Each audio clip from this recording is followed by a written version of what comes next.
সম্মানিত সুধী মণ্ডলী, সবাইকে ভালোবাসা এবং শুভেচ্ছা জানিয়ে আসিফ মাহমুদকে আপনাদের সামনে নিয়ে আসলাম। এই টুকাই কোনো প্রাইভেসি বজায় রাখতে পারে না। তার তার পেটের ভিতর কোনো কিছুই হজম হয় না। তো আমি একটা জিনিস লক্ষ্য করেছি যে বিশেষ একটা প্রাণীর পাকস্থলীতে যেভাবে ঘি হজম হয় না, এই টুকাইদের পেটের ভিতরও কোনো কিছু হজম হয় না, তারা অটোমেটিক্যালি ডিসক্লোজ করে দেয়। রিসেন্টলি তার ভিডিও বার্তায় একটি বিষয় ডিসক্লোজ করেছে, সেটি আমি আপনাদেরকে এখান থেকে পড়ে শোনাচ্ছি। তারপর আমি তার ভিডিও ফুটেজের এই অংশবিশেষ আপনাদের সামনে প্লে করে শোনাবো।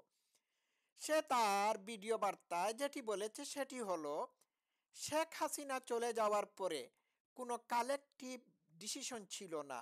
এমন না যে আমরা মিটিং করে ডিসিশন নিয়েছি যে ডক্টর ইউনূসকে প্রধান উপদেষ্টা বানানো হবে বা এরকম কিছু। মূলত যোগাযোগ হচ্ছিল আমেরিকান এমবেসির কয়েকজনের সাথে। ওয়াও, চিন্তা করে দেখেছেন? তাহলে বোঝা গেল যে আমেরিকার মাধ্যমে এই দেশে কালার রেগুলেশন ঘটানো হয়েছিল শেখ হাসিনার পতনের জন্য, আর আমেরিকা এই টুকাইদেরকে ব্যবহার করেছিল। ঠিক আছে, তার মুখ থেকে তাহলে শোনা যাক, তারপর আমি মূল আলোচনায় আসি। এইটা আমি প্লে করে শোনাচ্ছি। এই দেখুন টুকাই আসিফ মাহমুদ, শুনুন তার কথা। Let's play. প্রধান উপদেষ্টা বানানো হবে বা এরকম কিছু। তখন আমার মূলত যোগাযোগ হয় ইয়ের সাথে, যে যোগাযোগ হচ্ছিল আমেরিকান এম্বাসির কয়েকজনের সাথে। আচ্ছা, শুনেছেন তো দর্শক শ্রোতারা? তখন তার যোগাযোগ হয় আমেরিকান এমবেসির কয়েকজনের সাথে। তোমরা দেশে যদি বিপ্লব ঘটিয়ে থাকো, তাহলে তোমাদের আমেরিকান এমবেসির সাথে যোগাযোগ করতে হবে কেন? ওয়াই? তাহলে তো বোঝাই যাচ্ছে যে আমেরিকান এমবেসির স্পষ্ট দিক নির্দেশনা ছিল তোমাদের উপর বা তোমাদের প্রতি, এবং আমেরিকা এইখানে ডাইরেক্টলি ইনভলভড। বিষয়টা বুঝতে পেরেছেন? শেখ হাসিনা যে অনেক আগে থেকেই বলে আসছিলেন যে আমেরিকা তাকে ক্ষমতা থেকে সরিয়ে দেওয়ার জন্য কাজ করে যাচ্ছে, তা তো প্রমাণিত হলো এই টুকাইয়ের মুখ থেকে। আর একটু শুনুন, আরো প্রমাণ নিয়ে আসতেছি, দাঁড়ান। এর পাশাপাশি হচ্ছে সাবেক ছাত্রদলের এক বড় ভাই আছেন, শামীম ভাই।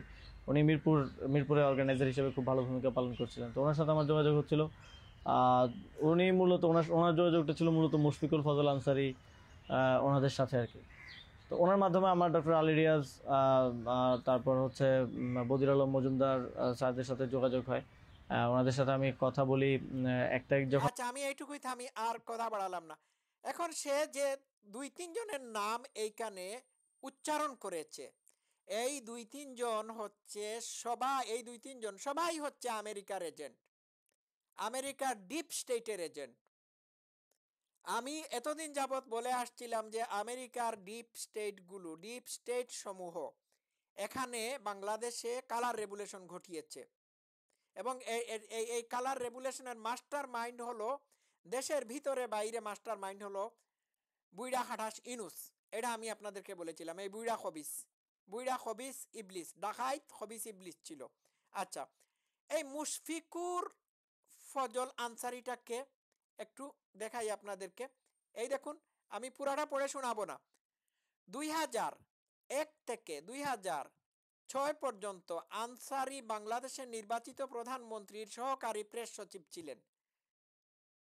তখন বাংলাদেশের নির্বাচিত প্রধানমন্ত্রী কে ছিল? শেখ হাসিনা ছিল। সরি, না, শেখ হাসিনা, খালেদা জিয়া ছিল। 2006 সালের অক্টোবরে তিনি এই দেখুন, মোহাম্মদ বুইড়াহাটা ইনুস, হ্যাঁ, 2006 সালের অক্টোবরে তিনি মোহাম্মদ ইনুসকে নোবেল শান্তি পুরস্কার জয়লাভের জন্য প্রধানমন্ত্রী খালেদা জিয়ার অভিনন্দন পত্র নিয়ে প্রতিনিধি দলের সঙ্গে ছিলেন। বুঝতে পেরেছেন? তাহলে লিঙ্কটা আমি একটু লিঙ্ক আপ কথায় আপনারা খেয়াল করেছেন। ইনুসের সাথে মাস্টার মাইন্ড, শেখ হাসিনার পতনের মাস্টার মাইন্ড ইনুসের সাথে, অর্থাৎ ডাকাইত, বুইড়া খাটাস, খবিস ইবলিস উর্ফে ডক্টর ইনুসের সাথে এই মুশফিক ফজল আনসারি ডাইরেক্ট যোগাযোগ ছিল। আচ্ছা, 2001 থেকে 2006 সাল পর্যন্ত সে প্রাক্তন প্রধানমন্ত্রী খালেদা জিয়ার প্রেস সচিব ছিল। আচ্ছা, গেল এটা।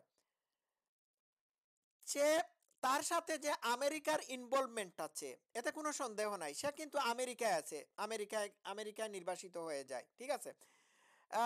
হোয়াইট হাউস জাতিসংঘের সে হচ্ছে রীতিমতো সংবাদদাতা। এখন বুঝতে পারছেন সে কে? আচ্ছা, 2022 সালের নভেম্বরে counter terrorism and transnational crime তাকে ডিজিটাল অ্যাক্টের মাধ্যমে মামলা দায়ের করে। প্যানিক বোধ অর্থাৎ পিনাকি ভট্টাচার্য, মুস্তাফিজুর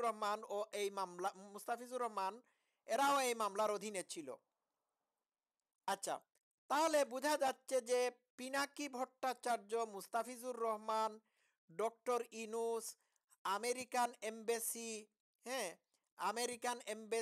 আমেরিকা, সবাই একই নৌকার যাত্রী, এবং এরা সবাই শেখ হাসিনার নৌকাকে ডুবিয়ে দিয়েছিল, ঠিক আছে।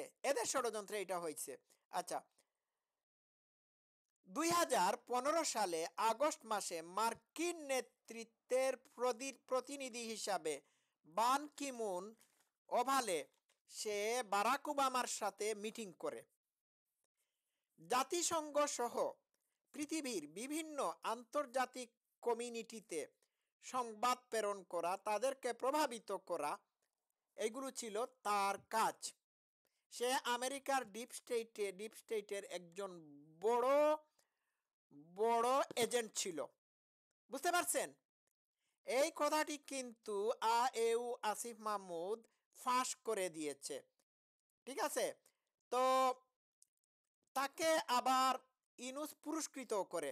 হ্যাঁ, কিভাবে পুরস্কৃত করে? আচ্ছা, আমি একটু পড়ে শোনাই, সবটুকু তো পড়ে শোনানো সম্ভব না। মুশফিকুল ফজল আনসারি 2024 সালের আগস্ট মাসে প্রধানমন্ত্রী শেখ হাসিনার পদত্যাগের পরে 2024 সালের সেপ্টেম্বর মাসে বাংলাদেশে ফিরে আসেন। দেশের সাংবাদিকরা জাতীয় প্রেস ক্লাবে তাকে সম্বর্ধনা দেন। 21 অক্টোবর 2024 সালে ডক্টর ইনুসের অন্তর্বর্তী সরকারের জনপ্রশাসন মন্ত্রণালয় তাকে 3 বছরের জন্য রাষ্ট্রদূত হিসাবে নিয়োগ দিয়ে পুরস্কৃত করে। এবার বুঝলেন তো? আচ্ছা, তাহলে বোঝা যাচ্ছে যে আসিফ মাহমুদ যাদের নাম উচ্চারণ করেছে এরা সবাই আমেরিকার সাথে ওতপ্রোতভাবে জড়িত। এই মুশফিকুল ফজল আনসারির হাত অনেক লম্বা, তার ডাইরেক্টলি কানেকশন রয়েছে আমেরিকান দূতাবাস, জাতিসংঘ, হ্যাঁ, আমেরিকার প্রেসিডেন্ট সহ আমেরিকার ডিপ স্টেটগুলোর সাথে। এখন অবশ্য নাই, ডিপ স্টেটগুলোকে তো অলরেডি ডোনাল্ড ট্রাম্প ডিজলভ করে দেওয়ার চেষ্টা করতেছে। এই হচ্ছে আসল কথা। পিনাকি ভট্টাচার্য মুশফিকুল ফজল আনসারির শেখ হাসিনার পতনের ব্যাপারে ভূমিকার কথা উচ্ছ্বসিতভাবে প্রশংসা করেছে, মানে তার উচ্ছ্বসিত প্রশংসা করেছে। তো এই টুকাই আসিফ মাহমুদ তো থলের বিড়াল একেবারে হাটে বের করে দিল। আমার কথা হচ্ছে, তোমরা যদি জনগণের সমর্থনে, অকুণ্ঠ সমর্থনে বা সমর্থন পেয়ে বা জনগণকে সাথে নিয়ে শেখ হাসিনার পতন ঘটিয়ে থাকো, তাহলে সরকার গঠনের জন্য আমেরিকান দূতাবাসের সাথে কেন যোগাযোগ করবে? কেনই বা আমেরিকার ডিপ স্টেটের সকল্ড এজেন্টদের সাথে ফোনে কথা বলবে? তাহলে তো বোঝাই যাচ্ছে যে তোমাদের মুভমেন্ট কৌটা বিরোধী ছিল না বা বৈষম্য বিরোধী ছিল না, তোমাদের মুভমেন্ট বৈষম্য বিরোধী আন্দোলন ছিল না, এটি সম্পূর্ণরূপে শেখ হাসিনার পতনের নীল নকশা ছিল। এই আসিফ মাহমুদের আজকের এই ভিডিও ফুটেজের অংশ বিশেষ থেকে আমি এটি প্রমাণ করে দিলাম। আমরা শুরু থেকেই এটি বলে আসছিলাম। চিন্তা করে দেখেছেন? তো আস্তে আস্তে সব খবর বেরিয়ে আসতেছে। সবাই ভালো থাকবেন। Love you all. Thank you so much.